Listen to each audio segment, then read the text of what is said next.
Sometimes if there's grey decisions, sometimes they fall in favour of the advisor based on relationships. Yeah.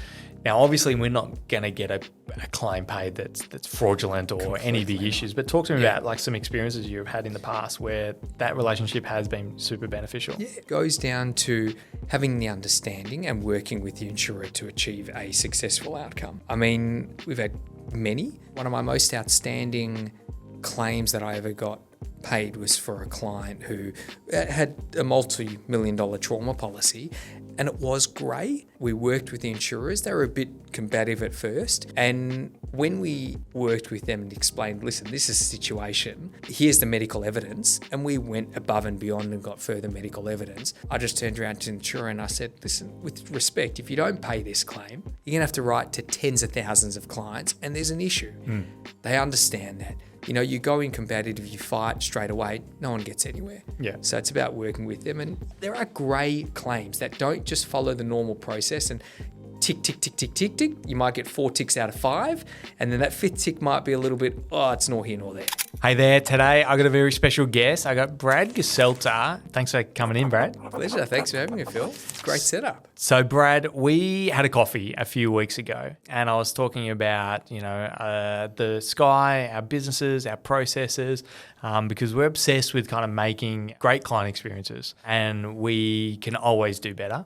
And so we were talking about that, and you've been an advisor for 17 years now. Yeah. We had a great conversation over coffee, and I thought we may as well record it and we can continue the conversation.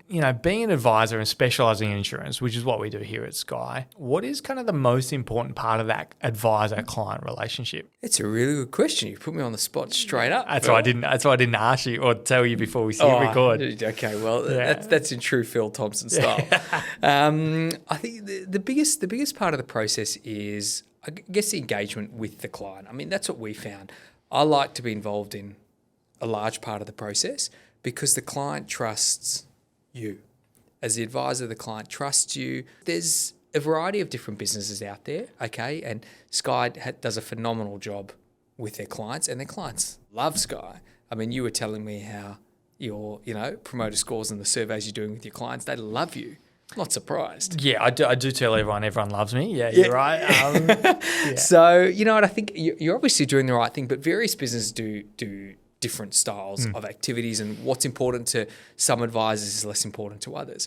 So various times I see, the process the advisor being engaged the whole time is essential for the client.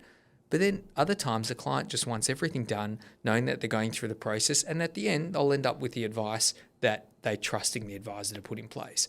So it's a tough question. There's different businesses which handhold clients in every step of the way, and there's businesses that just go through the process with clients, and they're very comfortable with that. Yeah. And so some of our conversations, we're both very system and process orientated, and we're both kind of obsessed with making sure we've got great client experiences and we've got really clear processes. And so, we were talking about, our process at Skye, and one of the things that I've appreciated a lot is through our conversation, we disagree on a lot of things. Like our businesses have been very different. And so what I've enjoyed through our conversations is both of us being able to see each other's point of view and go, okay, I see why you're doing that and I understand why that's right for you. And instead of, arguing and saying, oh, no, you should do it this way, Phil, because this is the way I've done it, you've been able to kind of look at it, analyze and go, oh, maybe that works for your clients for a certain way. So when you're thinking about building out processes and having a client experience that suits the business, like what are some of those things that you think about are like a non-negotiables needs to happen in a process? Yep. And what are the things that it's like, well, depending on the client demographic or the overall business? Yeah. So I think the most important thing is that introduction with the client. The client has to learn from an advisor or a team member within the business, okay? So that is the most important. The first impressions are always the most important. I tell my wife the first time she saw me, I impressed her. So, obviously that worked out well, and she did vice versa with me. So that was good. So I think, kids later. Yeah, 3 kids later. Yeah, 3 beautiful kids later. So I think the first impressions are essential, okay? But the promise, every advisor is telling a client at the beginning, we can do this, we can do this, we can do this. Following that through is essential. but also giving them expectations. I mean, you and Phil, we were talking about the processes, the different time it takes for various things throughout the processes. I think every client needs an expectation of what a process looks like and how long that can take. Because the last thing you want is to promise and completely under-deliver. You know, it's great to promise and over-deliver. Beautiful. Yeah, I'd love for them to recognise that all the time. That doesn't happen. Yeah, but that's okay. But, you know, ultimately, I think setting expectations as upfront is essential with that initial meeting. So the client knows what is next. And something that we've always been very aligned on is our relationship with the insurers. So talk about that, because there are some advisors can be quite combative towards insurers. Some advisors can be very insurer friendly. So talk about kind of the way you've thought about your relationship with insurers over the time. Great call. Great question. And I think you and I both have great relationships with insurers. You know, whenever I've mentioned your name in the past, I've always loved you. I don't know if they love me, but you know, I don't think, I haven't heard the same feedback, but that's okay. Much. I think they would like to. But at the end of the day, we all work as a team together to get the best outcome for our client. So I love my relationship with insurers, as do you. You know, being combative with insurers sometimes to me is a bit of an egotistical thing. You know, I'm the advisor. You know, I'm going to put my chin up and I'm going to tell you how to do your job. No, we're here to all do it together. You know, I think the insurers respect that. We both want a win-win situation with ultimately the client winning at the end of the day. So when we work together... And how do you see, like, how do you manage the perceived or potential like conflict? Oh, well, you're getting paid from the insurer a commission and you're, you know, advocating for the insurers if and when needed, or working closely with them. Like, do you feel like clients perceive that as a conflict of interest? Or at the end of the day, if we communicate that we're working in the client's best interest always, you don't feel like there's going to be any conflict of interest? So, you know what, I've never had that problem before. You know, I've had a client say to me, listen, you get commission. That's our business. That's our process. That's the way that we deliver advice with a product falling out at the end. Every insurer pays us all the same. So I've never really had that as an issue. Interestingly enough, I think where I've seen that more times than not is at a claim stage, where the advisor absolutely feels that I'm working in their power, but they're also worried about the insurer and my relationship with the insurer. But I explained to them that can actually be a really positive thing, a relationship, how we get things processed, done, completed. You know, grey decisions often fall within our favour because of the relationship. So I don't really have that too much, but I can see how clients see it, that you're working for the insurer, especially if a client gets a loading.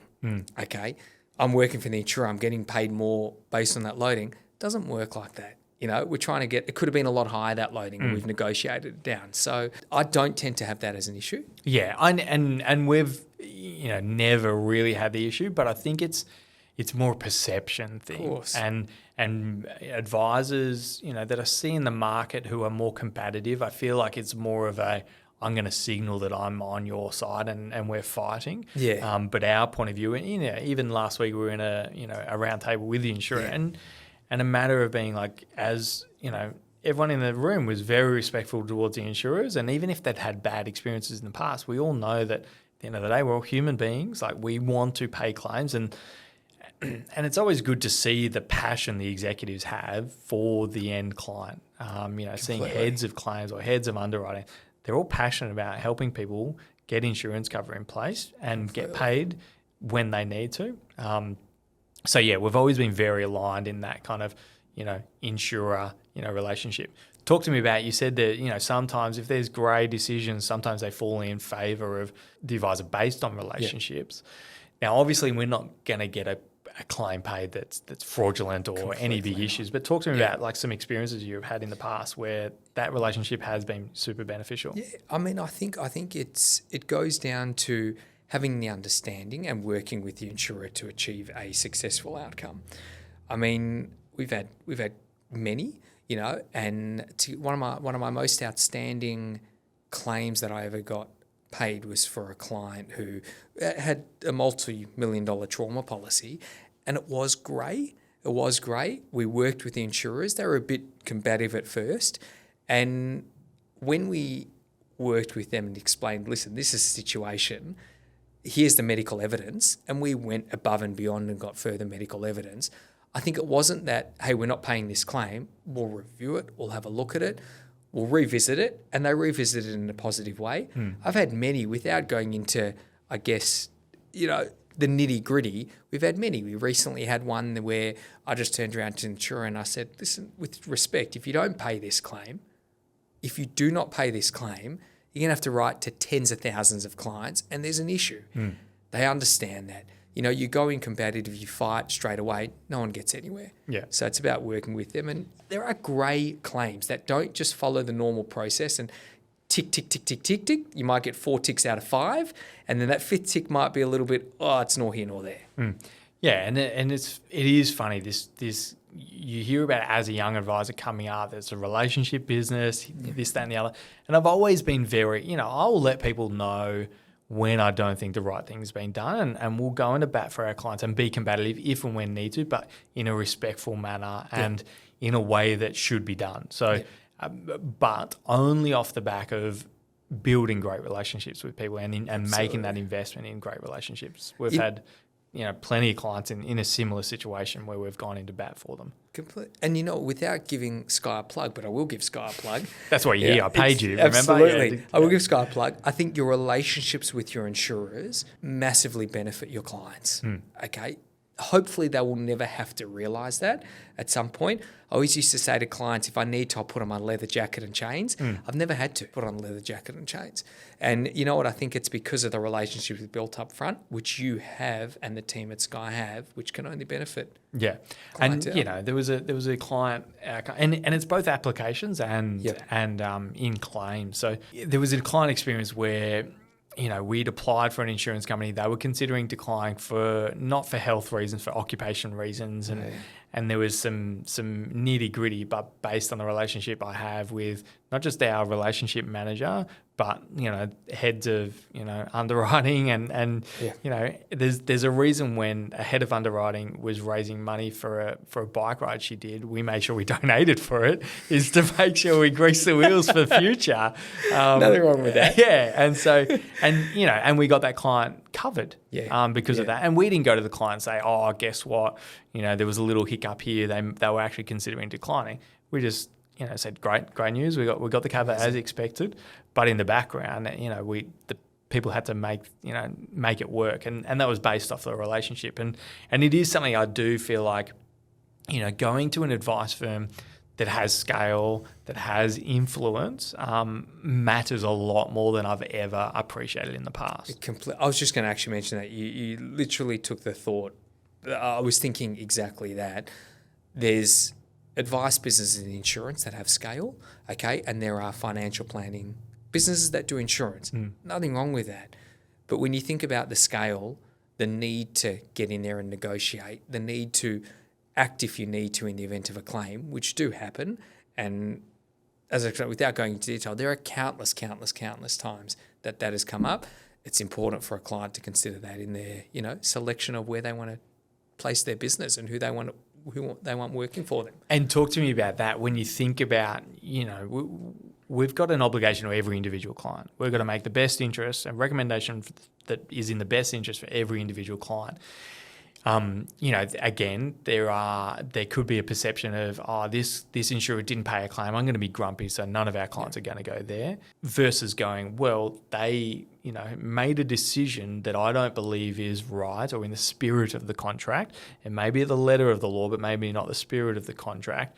How do you think about, moving forward, how do you work through that influencing future client recommendations? That challenging question.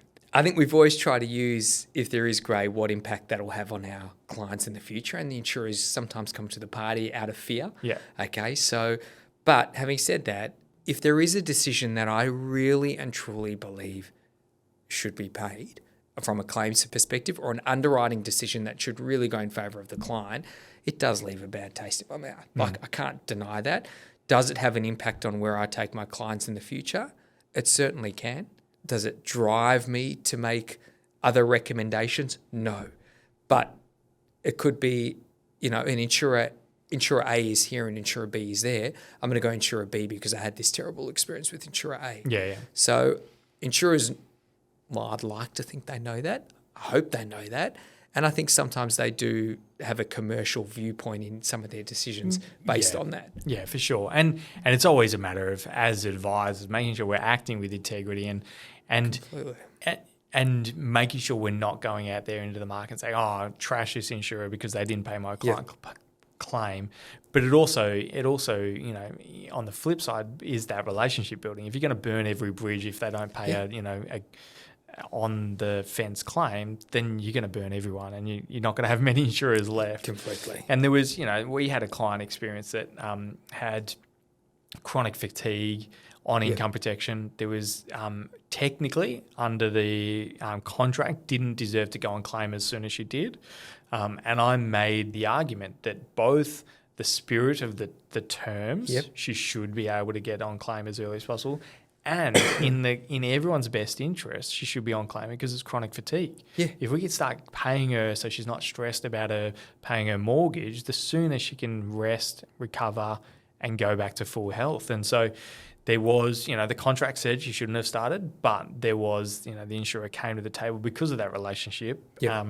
Probably went higher than I would have preferred to go to get the outcome that we got. But, you know, we've got the head of sales and got the CEO's, you know, email address that I've got a relationship with to be able to go there if and when we needed to. Completely. But it got a great outcome. And for me, it was not about kicking and screaming and getting angry. It was about going, let's make a judgment call. It's in everyone's best interest, the insurer's best interest, to pay as early as possible based on the fact that I believe in the spirit it was reasonable and they came to the party. And you know what they do? Like, I have to, with respect to, now I hope I'm not digressing, but with respect to Australian insurers, they're wonderful at paying claims. You can go on Google and you can hear reviews, but very few people write positive reviews, okay? But the fact is they do pay claims. Many of my clients have been great benefactors of that, and which has changed their lives. And that's why we work in this business, because we actually believe that what we provide clients in the event that they need it happens. Yeah. Otherwise, I wouldn't be doing what I'm doing. Yeah, that's right. Yeah. You can get the stats on APRA's claims acceptance rates. Like you go to their product, you know, some reviews online, and they'll be in the 2s out of 5s or something. But when you look at their percentage claims made, it's in the post 90%. Absolutely, so, it's unreal. Yeah, and that's where it's important to build that relationship for young advisors, or if you're new to the industry, just continue to build that relationship. Completely. So coming back to processes. Yes. So, you know, we talked about some key areas to measure in terms of processes and ways to think about it. Is there any kind of thing that we may not have touched on already when it comes to, like, you know, making sure we have a great client experience? Yeah, I think the biggest part, which we discussed over coffee, you know, which was actually, it was a long coffee. It was a good coffee. It was a long coffee. We discussed over it, is trying to control the process. I think advisors need to be able to control the process. That's really important, you know. And as I said, different businesses operate differently and different client expectations. But I think if you lose control of the process, that's when things can go wrong, or, you know, various timelines of getting things done change. So I think it's essential that there is control in the process from the advisor side. There will always be things that the clients come back to you with, and, you know, there might be a delay in signing a form or a fact find. That's okay. All right, that's okay, because that's sometimes out of your control. But control what you can control makes the world of difference in the process. Yeah, you know, and you don't want to be seen as a pushy salesperson, you know, getting them to sign this form. They'll do it, but, you know, those things are sometimes out of our control. Yeah, and that's one of the things I talk a lot about with our team is, at the end of the day, our job is to educate our clients, empower them to make a decision that's right for them. Yep. Whether they go ahead or not is totally up to them. As long as we've done our job in educating them and then help them feel like they can pull the levers of which they need to pull, then we're doing what's in the client's best interest. Most definitely. And you know what? You told me your clients love you, but I see your clients do love you and Skye. You know, they truly do. I promise they do. They really do. Hey, Brad, appreciate you taking the time to come in and chat more about kind of, you know, the insurance industry and the processes, Thank you. and one of the things I've appreciated a lot is your passion for this industry, your passion to help clients get insured and make sure they're protected, because we paid out, well, we didn't, the insurance company paid out a $450,000 claim for breast cancer for one of our clients on Friday, and that's, at the end of the day, that's all we do this for, is to help as many people get insured as possible, so when the worst health event happens in their lives, there's at least money in the bank account. Amazing. Thank you, Phil. A privilege, truly a privilege to come in here, be a part of it, and it's, you usually only have real important people on these podcasts. That's why you're here. I've considered myself to be a part of that for the 15 minutes we've been chatting, so it's been good. Awesome. Thanks, mate. Thanks, Phil.